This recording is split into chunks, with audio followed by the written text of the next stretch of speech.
The July 6th meeting of the Mobile City Planning Commission. I would like to take a moment to review our general operating procedures.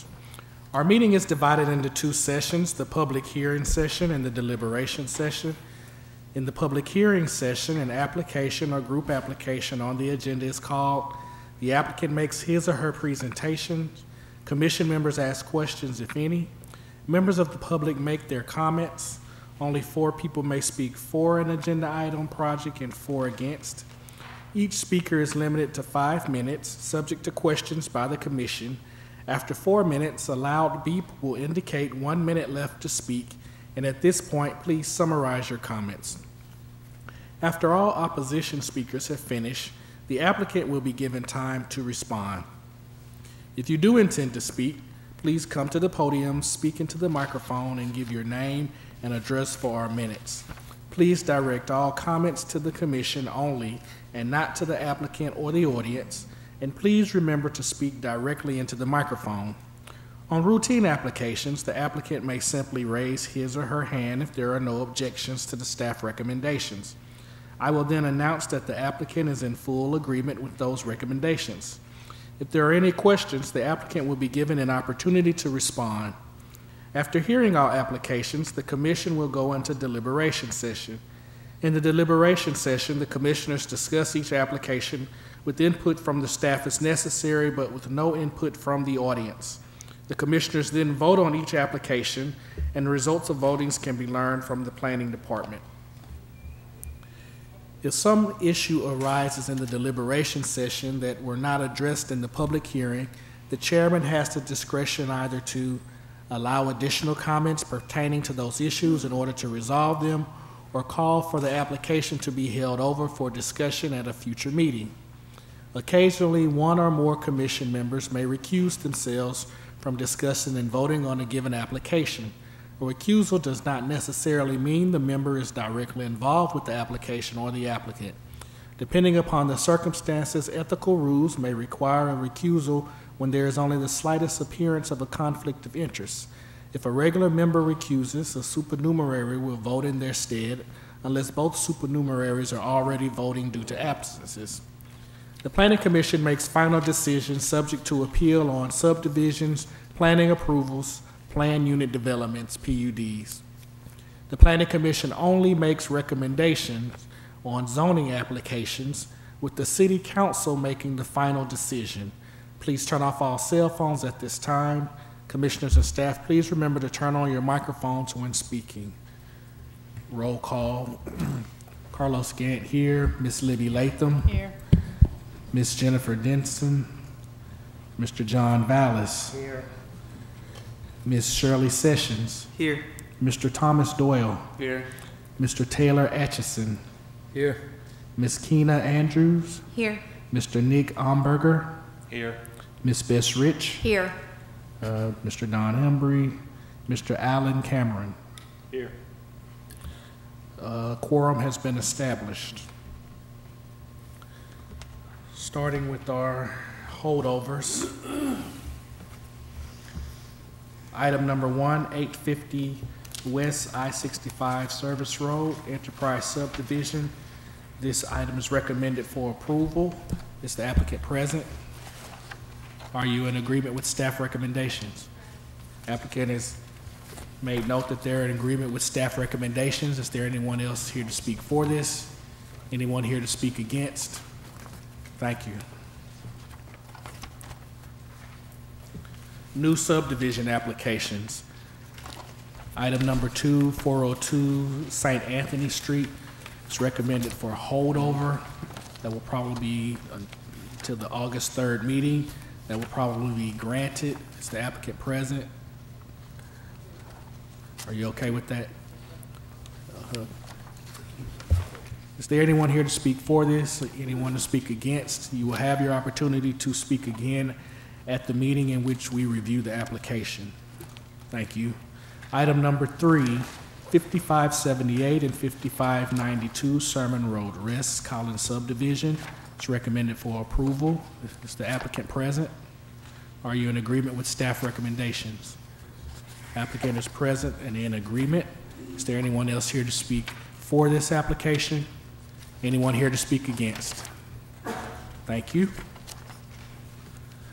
Item number 4, 2018 Point Legier Road. It's recommended for approval. Is the applicant present? Are you in agreement with staff recommendations? Applicant is in agreement with staff recommendations. Is there anyone else here to speak for this? Anyone here to speak against? Thank you. Item number 5, 8120 Fordham Road and 3731 Leroy Stevens, Gary Sotullo subdivision revised. It's recommended for approval. Is the applicant present? Are you in agreement with staff recommendations? Applicant is in agreement. Is there anyone else here to speak for this? Anyone here to speak against? Thank you.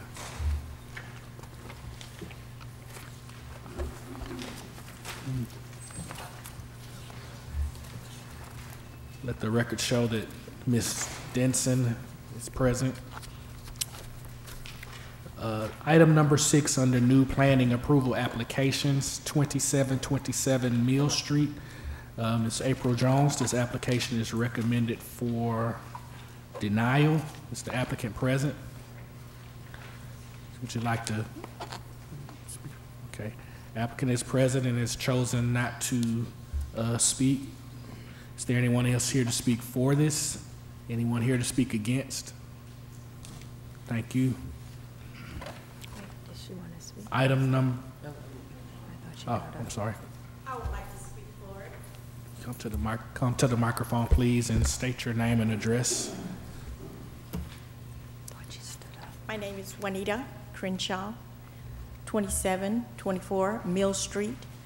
This daycare that's Miss April Jones is trying to get, it's a good location for a daycare because we do have a daycare across the street and we don't have any problems with the daycare. And hopefully you would reconsider. Okay. Your comments are duly noted. Okay, All right. And we will take it up in deliberation session. thank you, sir. Thank you. Just a question for staff, I guess, has the applicant reached out to understand better what the issues are with this application? Just want to make sure they know that's. Well, I know that Ms. Jones did come in and talk to staff about the site and about what would be required, hence the application that was submitted. I'm not sure how extensively we might have gone over with her the fact that it appears that the previous approval for this site as a church may not have followed through with all the building and fire code and site compliance issues that were required. But as noted in the staff report, those same types of issues would have to be addressed if this were approved today. Right, okay. Any other questions from commissioners?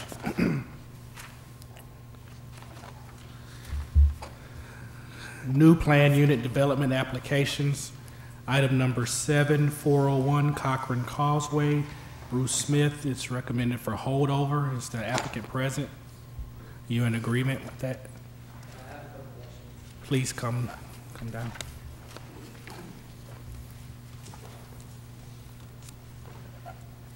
My name is Bruce Smith with Coles Murphy Glover. We're in agreement with everything except for the recommendation that we combine the two, the north parcel and the south parcel, into a one-lot subdivision. We would like to keep those separate if possible so that the owner, in the future, if they ever need to separate the two to sell the parcel or to move it in a different part of one of their subsidiary companies maybe, that they would be able to do that and it would not create any issues moving forward. Okay. Are there other items to be addressed? Is there any aversion to being held over to the next meeting to get with staff to get those items addressed as well as what you just stated? No, I mean, we have other things on here that we need to address, and we're in agreement with that. I'm sorry? We're in agreement with the other recommendations. Okay. Any comments from staff? Mr. Chairman, the applicant can in fact create a separate legal lot from the southern property if they wish to do so, and then use the plan unit development to combine the two in terms of a boundary for development. So that would be fine as well. So we would still need to include both site plans, the north parcel and the south parcel on our PUD for this? Yes, you will need to do a All PUD right. that shows both properties, but then your subdivision can just address the one to the south. Okay. Okay. But that's not something that we can handle right now. Okay. So, it's a holdover till August 17th. Will you be able to Yeah, get we- in what you need to get in? Yes, we will get the one lot subdivision for the south parcel and make that a legal lot of record and then revise the PUD. Okay. Anything else? Any questions from commissioners? All right. Thank you, sir. Thank you. This item will most likely be held over. If anyone wants to speak for or against it, they will have an opportunity at that time, but you also are allowed to do so now. Is there anyone else here for or against this application? Thank you.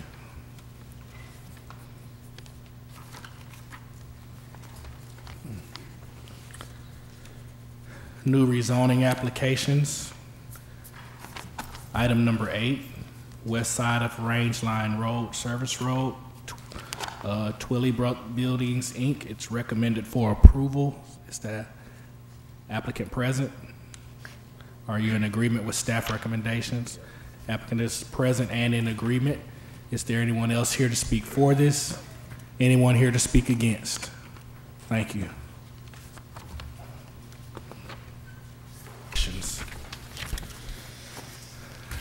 Item number 9, 1459 and 1465 Government Street and 1458 Church Street. Both parts are recommended for approval. Recused by Mr. Vallis. Is the applicant present?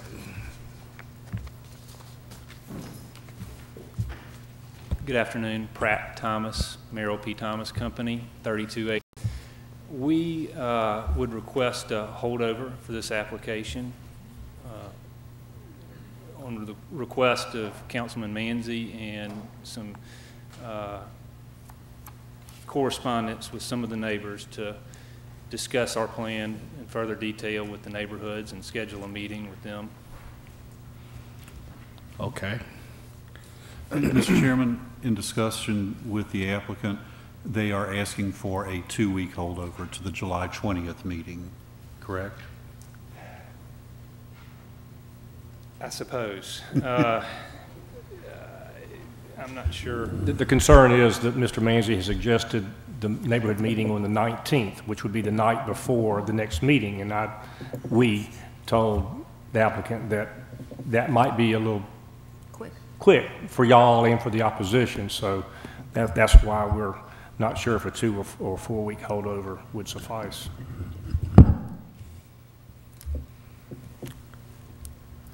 So the next meeting after the 20th is? August 3rd. We would request a holdover to August 3rd then. Okay. A holdover has been requested by the applicant till August 3rd, at which time we will have an opportunity to comment for or against this project. However, people are welcome to speak at this time if you so choose. Is there anyone here to speak against this or for this? Thank you.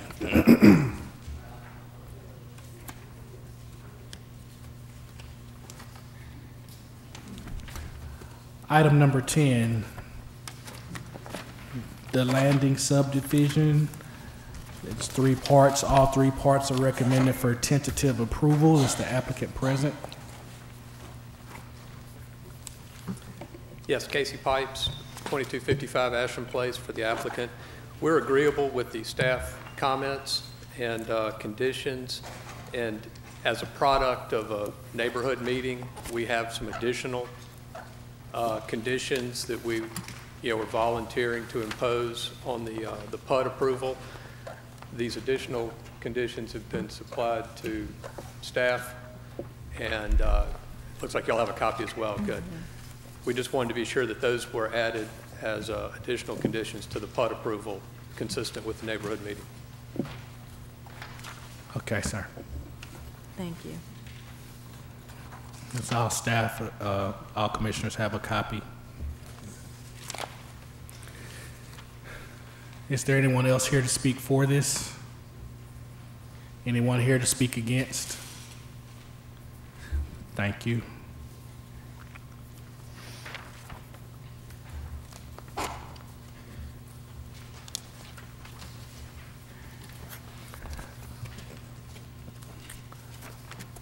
Item number 11, 5803, 5809, and 5811 Old Shell Road. All parts are recommended for denial. Is the applicant present? Yes, Joe Azarisi, Azarisi and Associates, 6348 Piccadilly Square Drive. I believe we can address these issues that were brought up, reasons for denial. We can meet the tree planting landscape area requirements. We've hired a landscape architect who's confirmed this. A dumpster was erroneously shown over into the setback area, and that can be easily corrected. The tree along Old Shell Road does show some sign of distress, and we will do what we can to relocate that retaining wall further away from the tree. And we ask that Commission reconsider this decision.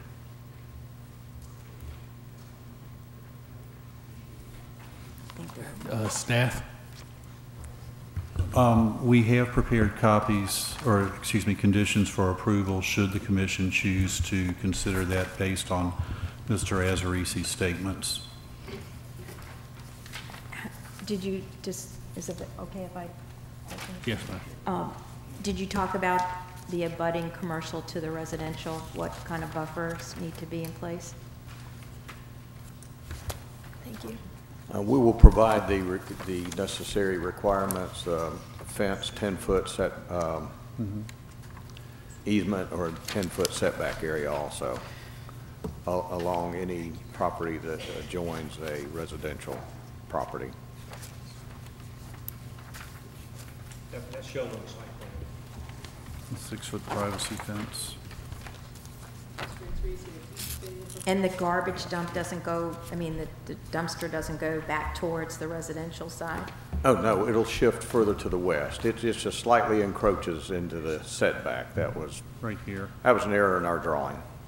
So where do you right there. plan to move it to? It'll shift slightly to the left on that drawing. So it'll be outside that setback, and it's well above the setback area to the south along 40 Waltman. feet from the dumpster to the property line. And Ms. Rich, it's at least 30 feet from the rear of the dumpsters to this south property line. Will there be outside speakers? Is that a drive-through? Yes. So do you plan outside speakers? Is it a double drive-through like they're doing today places? It's a single. Yeah, it's drawn as a single, and since PUD is site plan specific, I'm sorry, it's not a PUD. So they don't have to cite where The order station, I believe, is right here. Is that correct, Mr. Azarisi? Yes. so it's right in the backyard.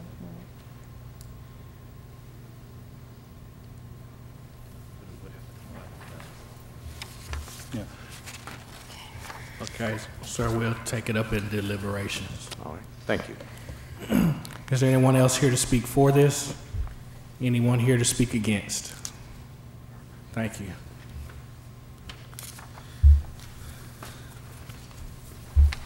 That closes the public hearing session. We will now enter into deliberations.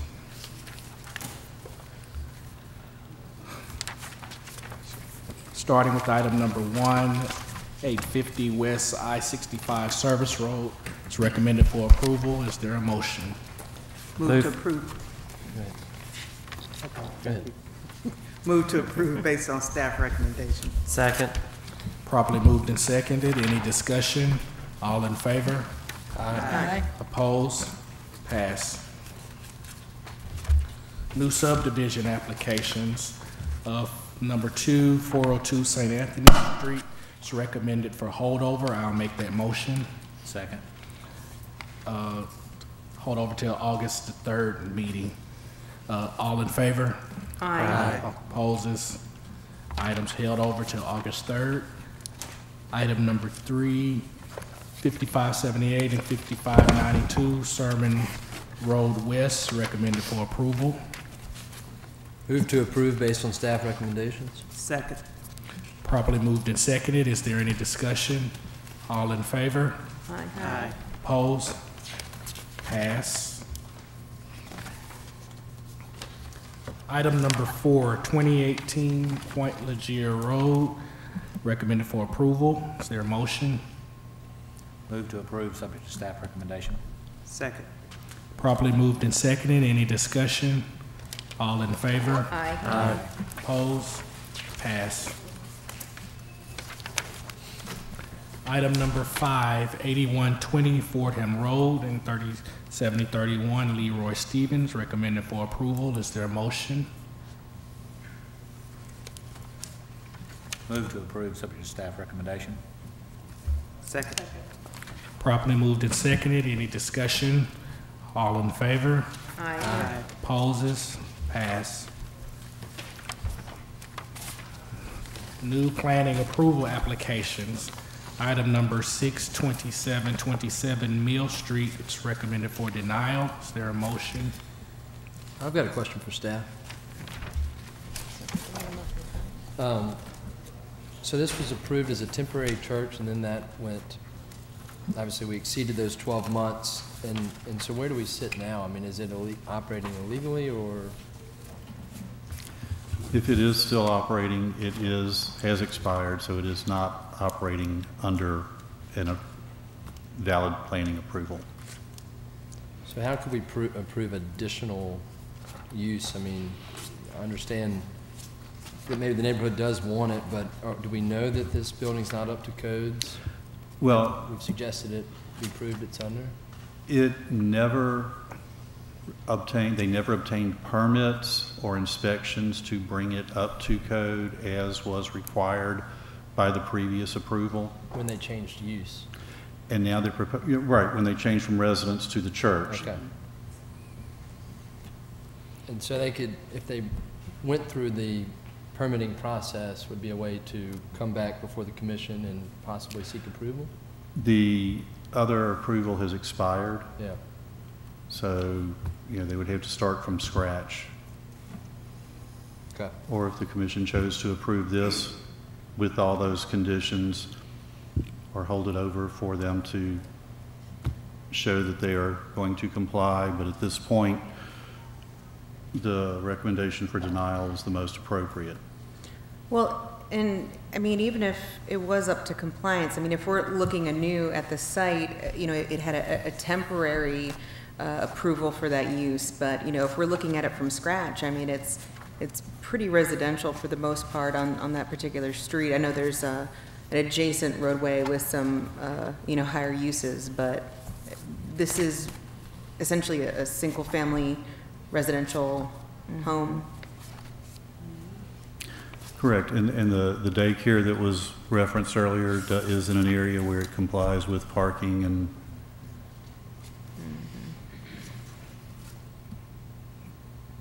So is this a single family home being used as a church that now wants to be a daycare? they received approval to use it as a church for 6 months, and it's long past that. And now they're wanting to use it as a daycare.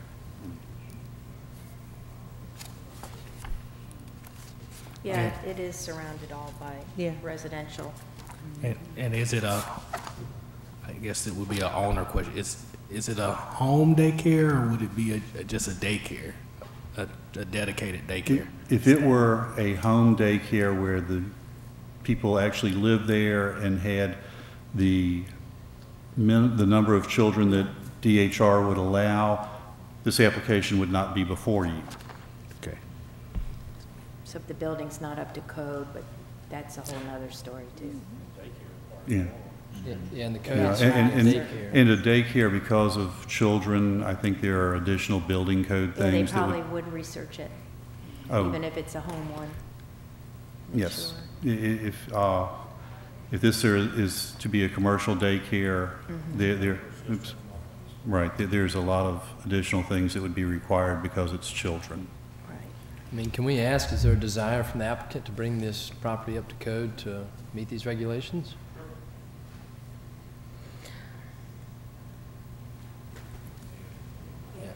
Yeah, chose not to speak.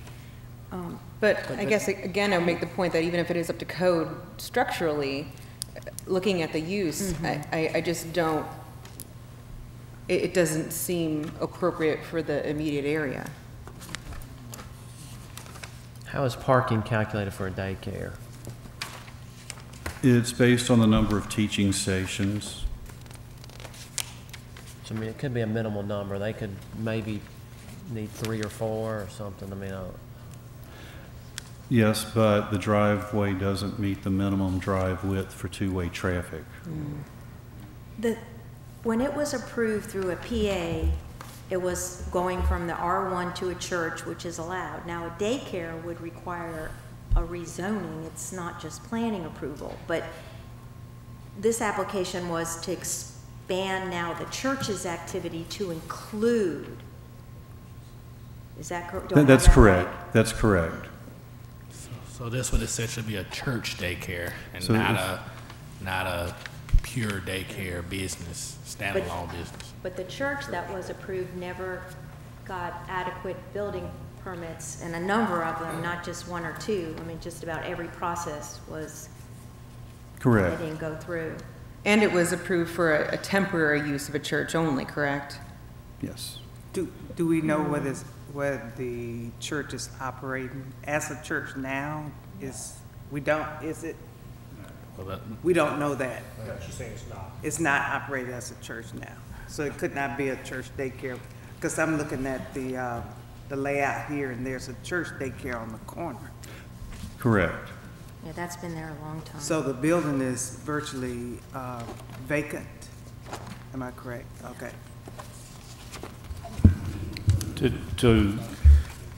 Right, it wouldn't be a church daycare because it's not operating as a church, but to carry forward something Ms. Andrews mentioned, we've got to be legally consistent, and I think it was at the last meeting, we turned down a daycare application it wasn't in this part of town, but it was a very similar situation where it was in the middle of a block, in the middle of an R1 area, surrounded by houses, and that was denied. So let's remember that so we can be consistent in our decisions. And that was, but they were asking also for not just the planning approval to do the daycare, it was a rezoning, which technically this should become because Correct. the church is no longer there. But the application did say. So would require more than just the planning approval, but it is out of character based on Correct. that side of the street for sure. If the church is not operating, then it's not a daycare in association with a church, and therefore the planning approval is not appropriate. So the whole application is, Okay. okay. I would go with the staff recommendation for denial. That was a motion and a second. Any further discussion?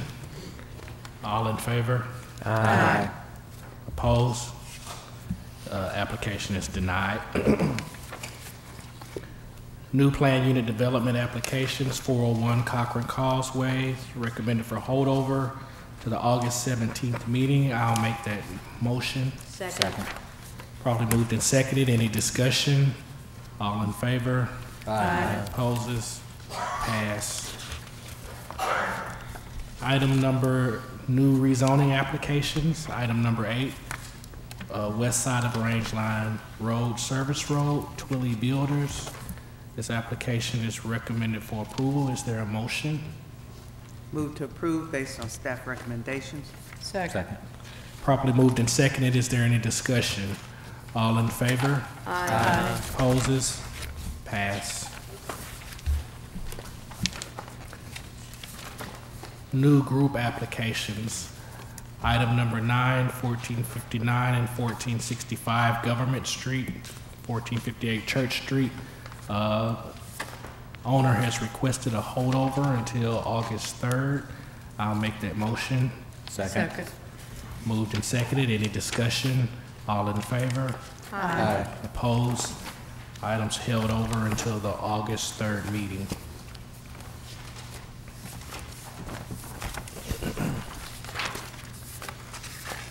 Item number 10,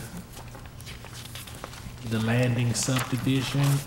It's in 3 parts. All 3 parts are recommended for approval. We can take them all as one. I'll move for approval subject to the revised staff recommendations. Second. Does that include? Would that be, Including, They're voluntary. Yes. I guess it'd be, so it's staff recommendations and voluntary. Correct. It's been moved and seconded. Is there any discussion? I just have a question of the staff, just for curiosity. On the condition where it says that there could be plantings along Center Drive, is the city going to be okay with that? Because that was very important to the neighbor who sits across from this development. It's one of the conditions. Just a second, please. It's a 8-inch high privacy fence. Really, it's not landscaping. Okay, but that's along the property line, not within the right-of-way. So it becomes part of the PUD then? And Becomes that's something part of the the PUD. city. Okay. And the only concern is, and you said Center Drive, I know that we had discussed it about West Drive at the last meeting. Right, because that's all closed off. And there's just the pedestrian gate there. I just know that it was important to that resident to have that kind of screening, so I just wanted to make sure that's... I think the city will have an issue, and Mary Beth, if you can chime in on this, we need to make sure that there is a setback from the entrances adequate, that it's not going to impact visibility. So, Mary Beth, talking about an 8-foot privacy fence along the eastern property line abutting Center Drive right-of-way. Okay, hold on. Eastern property line Yeah. That's it. on Center Driveway. Okay, So as long as if it sits back enough and cars can come out and peek out, then the fence would be okay? it might be that we can look at not necessarily reducing the height, but maybe there would be an angle requirement to do a line of sight triangle, more or less, and they can come along the property line and angle like at a 45 for some distance, and then and come back out so that they can see in both directions. Since it is a stop condition, we've got a little bit more leeway with the line of sight. Okay, because I just know that was very important, and I would, like to make sure, and it is a condition, so that's just one thing for, okay, it sounds fine. Thank you. Any further discussion? I'm sorry, ma'am, can't. We're in deliberation. All in favor? Aye. Opposed? Item passes.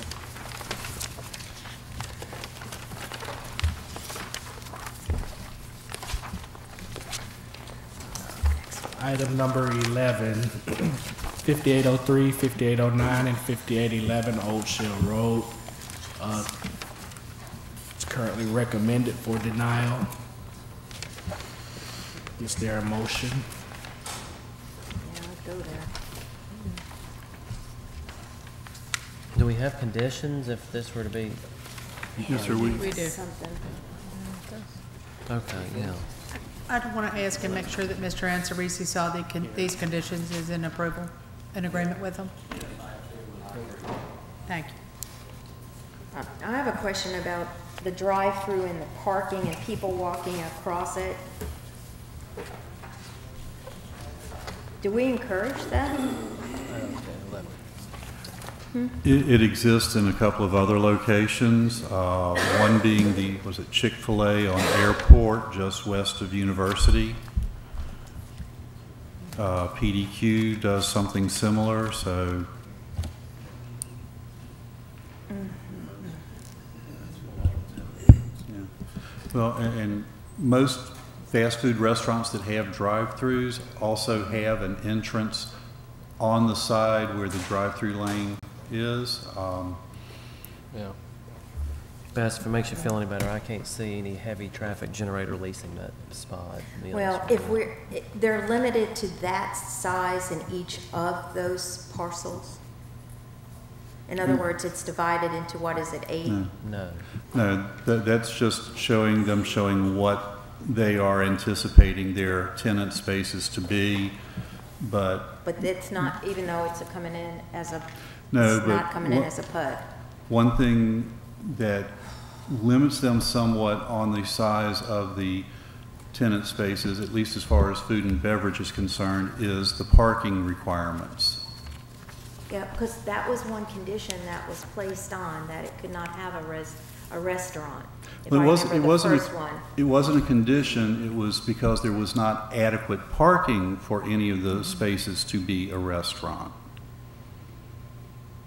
So when they come back with their tenants, you would look at the square footage and would it meet? It depended on how big the restaurant was and what was in existence at the time. What do you mean at the time? Well, if they, say they came in, the first tenant was a restaurant and they wanted 2 tenant spaces, we would look at the parking requirement for that, the remaining square footage, and calculate the number of parking spaces that would require at 1 to 300, which is the standard retail ratio.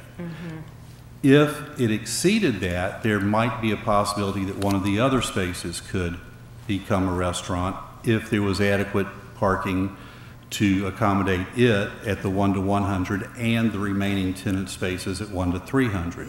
So we have to look at that parking every time a tenant space comes in when there is a tight parking situation. So are you able to look at this right now and say how much of this building, the entire square footage, could be devoted to a restaurant and allow for 1 or 2 of those? I mean, The staff report The says planner that. that wrote the report doing the calculations, if I recall correctly, said that they could have 2 tenant spaces combined or 2 separate tenant spaces as restaurant or food or beverage. and they'll make all the parking. And then they should have 1 extra space after that, which would not allow for a 3rd space to become a restaurant. The staff report says 3,200 square feet of restaurant space. I'm sorry? The staff report says 13,000 total square footage and 3,200 square feet of restaurant space. I have a question about the order board shown. Do we have the flexibility to stipulate that there's not like a speaker in there? There are requirements in the zoning ordinance that deal with the decibel level of speakers in drive-through order stations.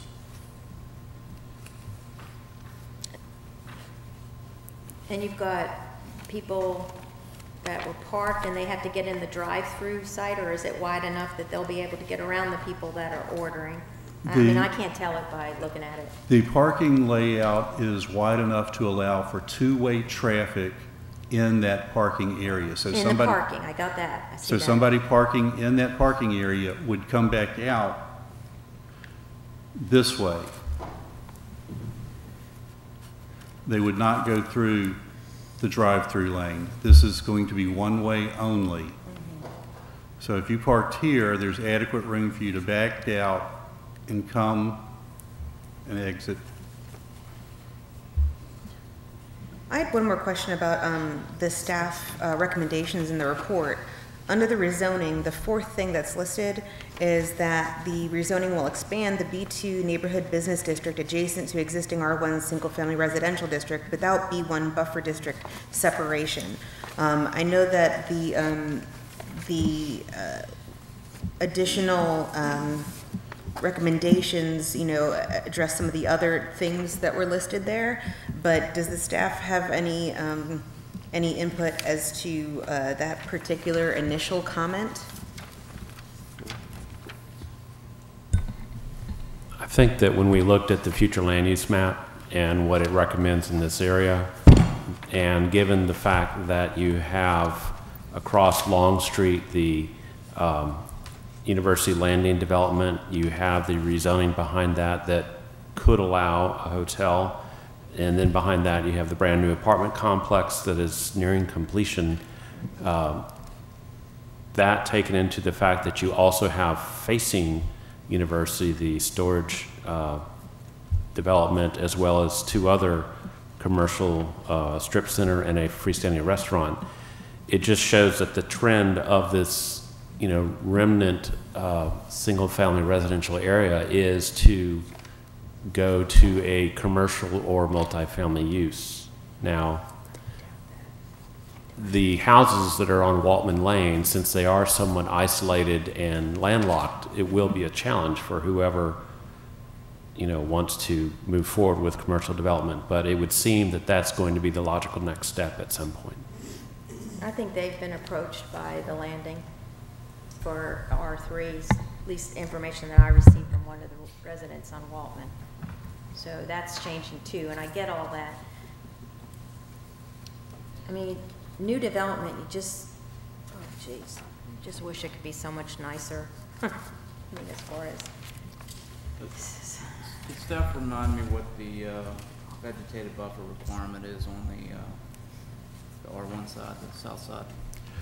Well, there's not necessarily a vegetative buffer. They have to provide a buffer protection strip, and that is a 10-foot strip in which nothing can be constructed. They also have to provide either a 10-foot planting strip or a 6-foot privacy fence. If they do the 6-foot privacy fence, that 10-foot buffer strip can remain just grass, as is shown. But if they choose to do the planting strip, it would have to be densely planted such that light, debris cannot filter through it, that it is a true screen, and those would have to be stock plants at the time of planting. Right. I guess I'm assuming the aerial we have is accurate. It's as accurate as 2014. Well, I'm just thinking about unless this has been clear cut already, is that if this plan is implemented, I mean, it's going to be a dramatic change in that site, given all the trees that are there. So I don't know that a 10-foot, for me, 10-foot vegetated buffer or a 6-foot privacy fence is not a reasonable mitigation of the loss of character of that edge. Well, I will say, Mr. Doyle, that the already commercially zoned property has been grubbed, as it were, so all the undergrowth has been taken out, so it is relatively clear now. Yeah. And so it will be, though, when they clean out the rest of the back of the property, will be a dramatic shift. However, they are proposing to leave some of the larger trees in that back area. And then let me also point out that the zoning ordinance was amended in February 2014 regarding mini boards. There are decibel limits, and then there is a note that a mini board must be 25 feet from any residential property line. So that would be a standard that might push the location of where it's shown on this plan to be further away from the apartment complex on Lot B. Is it the property line, not the building then? Correct. Mm-hmm. And they're including Lot B, but that's to remain in the apartment complex configuration. Well, it's included in the subdivision, but it is not being rezoned. Right. Looks like it could. I have a question about delivery trucks, large delivery trucks. Will they be able to maneuver this property with the restaurant on the end and with the drive and all the parking over there? I mean, will that not block traffic in certain ways? They will have to maneuver within the site, which means they will have to pull in one of the driveways and come in the front. There's not a rear loading area.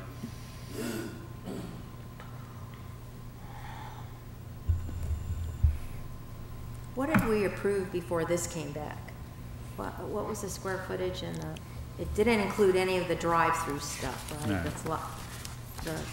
That was not included in the original development. And it was all supposed to just be strictly like storefront. We previously approved 12,160 square feet without a restaurant. Was there a landscape plan submitted with this? No, there was not a landscape plan submitted with it, but the plan was redesigned specifically to provide planting islands in the parking area to allow for frontage tree compliance on Long Street.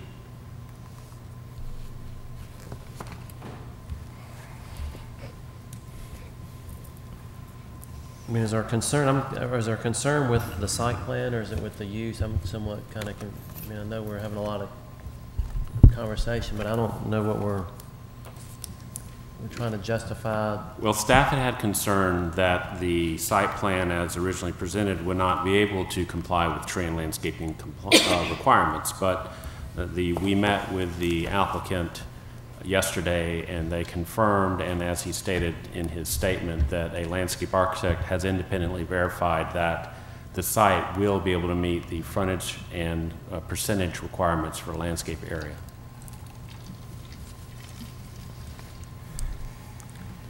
Is there a motion?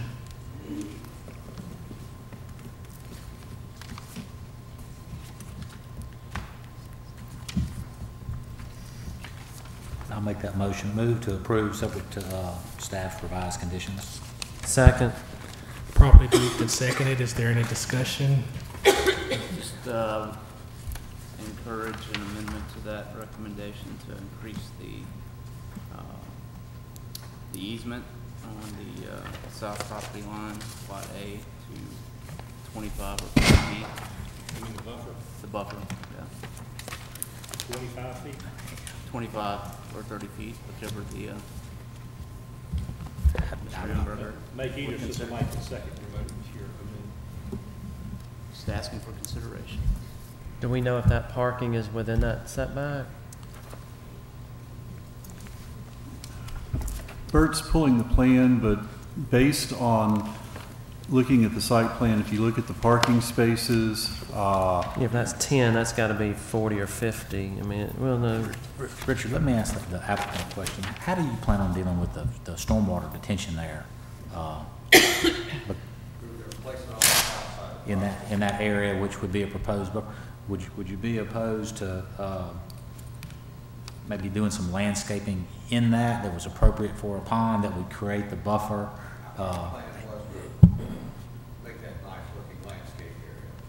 Yeah, I'm saying, would you be opposed to putting landscaping in the pond itself? And we don't do it back here on the Well, he's going south. to do where the words say 10-foot easement. Basically, the water's going to drain down the site into a pond along that line that says 307 feet.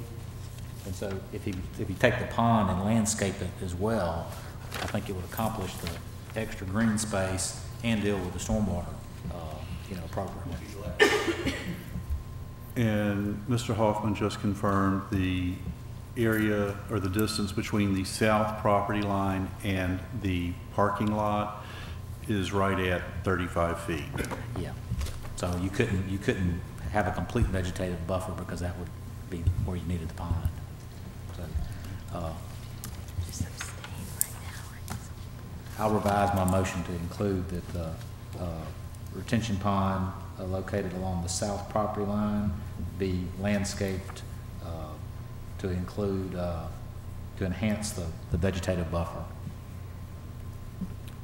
Trees to be determined by the right tree, right place committee, that's still in existence. I'll amend my second. Properly moved and seconded. Is there any further discussion? All in favor? Opposed? Abstain. Before we adjourn, we have an issue on a prior application, if you'll give me 1 second.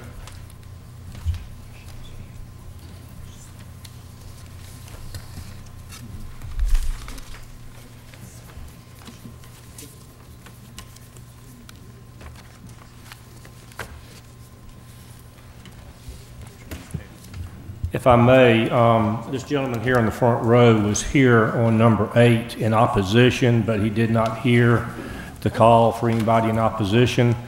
Since we've already voted, the proper procedure would be whoever made the motion to approve, if they would reopen the discussion to allow this gentleman to be heard, then he can be heard. If that person does not desire to do so, then we're through. 8. So number 8, Rangeline Road. Who made the motion? Shirley made the motion. Ms. So I need Sessions? to open it back up? So this gentleman can express his opposition. Okay, I But officially open. the applicant has left, so. And who's second? Pardon? The applicant has left. Does that matter? Well, let's hear his opposition, and then we'll see if that matters. Okay.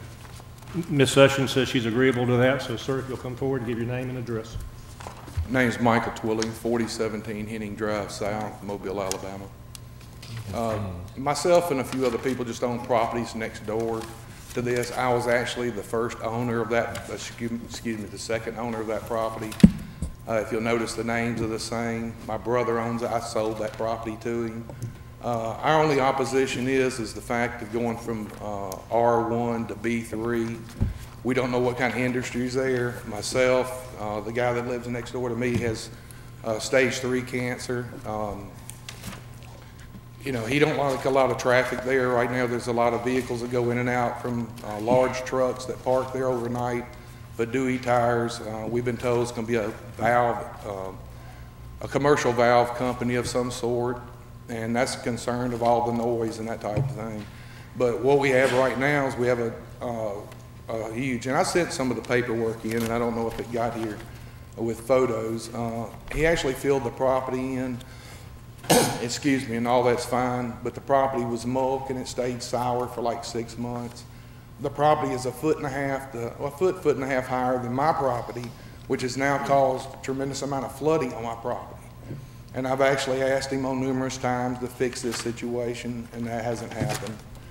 And I'm talking about 6 to 10 times. I've actually asked one of his foremen about the situation when they had track code. They actually filled in the ditch that drains everything from all of those properties at the front. And I sent pictures in the Planning Commission, you might have them. But it's actually backing up within 10 feet of one of the houses when it rains a lot. And it takes, you know, almost a week before you can even cut the grass. And I'm not in opposition. I mean, one day we want to tear the buildings down and put a commercial building there. It's a good location, but from going from B3 to large industry or something of that sort, you know, I think it's a little much. B1 or 2 with offices would be fine. I mean, I know you wouldn't want it sitting next door to your house. So, you know, that's the big thing. I own the pieces. Of course, you see, there was actually a delineation. There was 30 feet. Excuse me, 30% of that property that's in question was all wetlands, and he went in and actually filled it in. They forced him to do the delineation because Bob, the guy that's sick, you know, called him in on it. When he done that, it actually cut all of the drainage from my property. So now everything has to go to the front. It can't go to the side and go around the back to the river. And of course, with all that, they're concerned of what does this company do and what kind of chemicals they're going to be using, because right behind here, you see it's all wetlands. And it's a running water down there, B1 office or something like that, but an industry that's going to be using a lot of chemicals, big, you know, equipment and that type of thing. You know, that's an issue. But right now, the biggest concern is water's backing up to the front of these houses, and he thinks it's a joke. And being a family member, you don't want to go to a lawyer to have to, you know, deal with that situation. So You know, what I'm asking you guys, either put it off, try to get him to fix that, whatever needs to be done. So that's all I had to say. Thank you for your time. Mr. Chairman, the photographs that Mr. Twilley was referring to were sent via email at 1:55 today. So that's why you don't have them. That's why they're not in our file. We did not have an opportunity to provide them. Well, I mean, I would say this. I mean, I support the B3 zoning on this property. He could bring these same arguments up at City Council because they'll have the final ruling on this, and by then, maybe the engineering department could go check into some of these grading and drainage issues or filling in these wetlands. But from a land use standpoint, I still wholeheartedly support a B3 use for this property. But it was Shirley's motion. That's just my thought. And any development of it would require a site drainage plan, additional fills being proposed to be added. I mean, there's a lot of studies to be required to be able to actually build something on that property. Well, not an environmental impact study, but if you're doing fill in a floodplain, you'll likely have to do a no-rise study, which is a pretty involved study, and then certainly a site drainage plan that deals with the site drainage of the entire site will have to be dealt with. I think if the city at least get the engineering department go out and see what's, look at the pictures later on, you'll see, the water's 4 foot deep, along the ditch line all the way up to the house, up to the property of the house. House has been there since the 60s, and you can see where the paint is actually pulled from the block, because it stays wet all the time. But this is something we dealt with last meeting, that with the stormwater issues that certain areas have, unfortunately, that's not something that this board can rule on. That's something to be taken up in the engineering department. The proper procedure would be, if you are reconsidering a vote, it should be for a holdover to allow the applicant to come back. Otherwise, if you don't want to do that, then we're through. The applicant's already left. Yes, ma'am. The Yes, room. Okay. In my opinion, I think it's unfair that we change the motion because he's not here to speak for it. The B3 doesn't allow industrial. That would not be on the list. And prior to the council's deliberation, you might want to get a hold of the list that would be allowed by right in a B3, but to come in and do chemical altercations or anything like that, that would not be, to my knowledge, allowed in a B3 use. It is a higher end of commercial, but it's not industrial in nature.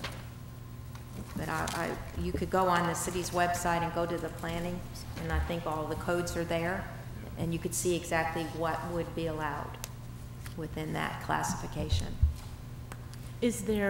Could we, though, share with the applicant the homeowner's concerns and the information that he raised, that it was presented to the Planning Commission, and that encourage him to meet with the homeowners and investigate these issues? Can we at least send that message so that when the rezoning issue comes up to City Council, maybe things can have been resolved before that? Does that need a vote, or? We have to call the hearing. You would have the date in at least 3 weeks in advance notice, and getting with your council person to sit down with nearby property owners is very productive.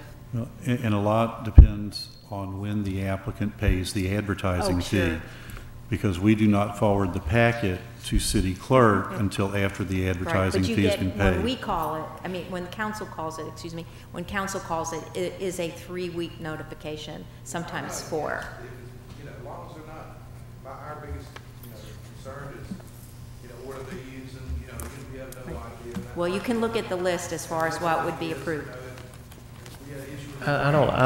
We could just, this is going to continue on. This meeting is adjourned. Thank you.